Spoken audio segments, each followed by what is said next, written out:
অবিভক্ত দৰং জিলাৰ কলিতা জনগোষ্ঠী সন্মিলনৰ 106 সংখ্যক বাৰ্ষিক অধিৱেশনৰ লাইখুটা স্থাপন।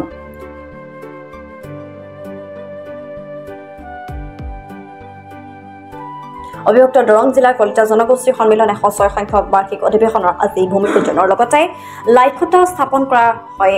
নাম কীৰ্তন আৰু মাংগলিক অনুষ্ঠানৰ মাজেৰে লাইখুটা স্থাপন কৰে সন্মিলনৰ খতৰা শাখাৰ প্ৰাক্তন সভাপতি আদিত চন্দ্ৰ বৰুৱাই। দৰং জিলাৰ কলিতা জনগোষ্ঠী সন্মিলনৰ দেওধানীঘাট শাখাৰ উদ্যোগত এইবেলি 106 সংখ্যক অধিৱেশনখনি মাৰ্চ মাহৰ 22 আৰু 23 তাৰিখে দুদিনীয়া বৰ্ণাঢ্য কাৰ্যসূচীৰে ৰাম সৰস্বতী স্মৃতি বিচৰিত সমতীয়াপাৰাৰ গোবৰ্ধনাপাৰাৰ শিৱ মন্দিৰ প্ৰাংগণত অনুষ্ঠিত হ'ব।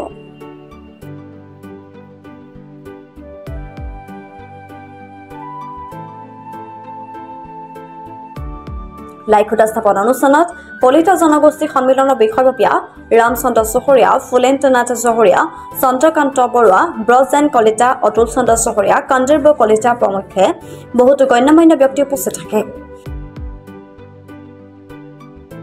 অবিভক্ত দৰং জিলা কলিতা জনগোষ্ঠী সন্মিলনৰ 106 সংখ্যক বাৰ্ষিক অধিৱেশনখন সফল সামৰণি কৰি তুলিবলৈ উদযাপন সমিতিৰ সভাপতি বসন্ত কলিতা, সম্পাদক হৰিনাৰায়ণ চহৰীয়াৰ লগতে দেওধানীঘাট শাখা সমিতিৰ সভাপতি কনক চন্দ্ৰ কলিতা আৰু সম্পাদক পংকজ কলিতাই সমূহ ৰাইজৰ সহায় সহযোগিতা কামনা কৰিছে। আমি আমাৰ খতৰা শাখাৰ প্ৰাক্তন সভাপতি মাননীয় আদিত বৰুৱাদেৱক আহ্বান জনাইছিলোঁ। তেখেতে আহি সময়মতে উপস্থিত হৈ আমাৰ লাইখুটা স্থাপন কৰিলে আৰু ভক্তবান ৰাইজ তথা আমাৰ জ্ঞাতি মণ্ডলী আঞ্চলিক ৰাইজৰ সহযোগিতাত বা জিলা সমিতিৰ সভাপতি সম্পাদক প্ৰমুখ্য উপসভাপতি বহুকেইজন ব্যক্তিত আমাক যেতিয়া আশীৰ্বাদ দিলে আহি আমি নিশ্চয় ভাবিছোঁ যে আমাৰ এই অনুষ্ঠানটি নিশ্চয় সাফল্যমণ্ডিত হ'ব। আৰু আমি ইতিমধ্যে চৰকাৰী পক্ষৰ লগত যোগাযোগ কৰিছোঁ। আজিৰ যি দুপৰীয়া অন্নমুঠি আমাৰ চিপাঝাৰ সমষ্টিৰ বিধায়ক মাননীয় ডক্টৰ পৰমানন্দ ৰাজবংশীদেৱে দিছে।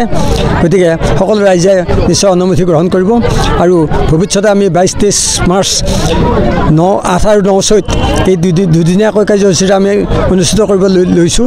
আৰু আমাৰ দাদাসকল আছে, জ্ঞাতিসকল আছে, উচ্চ যিখিনি ব্যক্তি আছে, সকলোৰে আমি আশীৰ্বাদ পাইছোঁ, দিহা পৰামৰ্শৰে আগবাঢ়ি গৈ আছোঁ। অত্যন্ত সৌভাগ্যৰ দিন।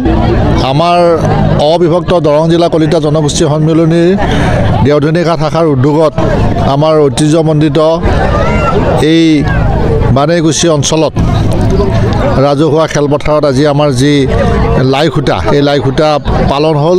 আমাৰ অবিভক্ত দৰং জিলা কলিতা জনগোষ্ঠী সন্মিলনৰ অধিৱেশনখনি অহা 22-23 মাৰ্চত এই স্থানতে পবিত্ৰ স্থানতেই অনুষ্ঠিত হ'ব আৰু আজি সেই উপলক্ষে লাইখুটা স্থাপন ইতিমধ্যে হৈ গ'ল।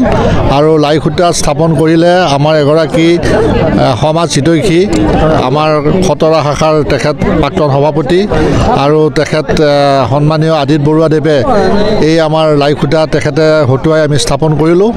আৰু সঁচাকৈয়ে আজি প্ৰায় গোটেই অঞ্চলৰ পৰা স্বতঃস্ফূৰ্তভাৱে আমাৰ যথেষ্ট জ্যেষ্ঠ লোকসকল, আমাৰ পিতৃসম ব্যক্তিসকল, আই মাতৃসকল বিশেষকৈ ইয়াত ওলাই আহিছে। প্ৰায় 1000 মানুহ ইয়াত ওলাই আহিছে আৰু আমি আশা কৰিছোঁ যে আজিৰ এই যি উৎসাহ, এই উৎসাহ আৰু উদ্দীপনা অত্যন্ত আশাব্যঞ্জক আৰু স্বতঃস্ফূৰ্ত। সকলোৱে একেমুখে হৰিৰ নামেৰে ভগৱান শ্ৰীকৃষ্ণৰ স্মৰণ কৰি আমি সকলোৱে পবিত্ৰ মনেৰে আজি এই লাইখুটা স্থাপন কৰিছোঁ আৰু আমি আশাবাদী যে এক সুন্দৰ পৰিৱেশত ইয়াত অধিৱেশন হ'ব আৰু সকলোৱে ইয়াত সহযোগিতা কৰিব।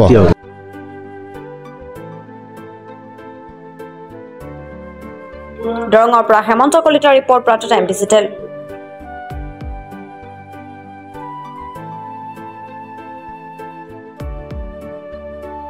অসমৰ সংবাদ জগতখনৰ বাবে এক সুখবৰ। নৰূপ নসাজেৰে প্ৰায় 30 বছৰীয়া অভিজ্ঞতাপুষ্ট সাপ্তাহিক কবচ পুনৰ এবাৰ ৰাজ্যৰ মাজলৈ। স্বত্বাধিকাৰী প্ৰণীতা কলিতাৰ দ্বাৰা প্ৰকাশিত আৰু অমৰজ্যোতি প্ৰিণ্টাৰ্ছ, গুৱাহাটী কমাৰ্চ কলেজৰ বিপৰীত ফালে মুদ্ৰিত। আমাৰ ঠিকনা মুখ্য কাৰ্যালয়, অসম ফৰেষ্ট স্কুল, হৰি মন্দিৰ পথ, গুৱাহাটী আৰু অস্থায়ী কাৰ্যালয় কলিতা মাৰ্কেট, বিজয়নগৰ, কামৰূপ, অসম। মোবাইল নং 9435114666 আৰু 7024722813। Mail ID probhatiahom@gmail.com।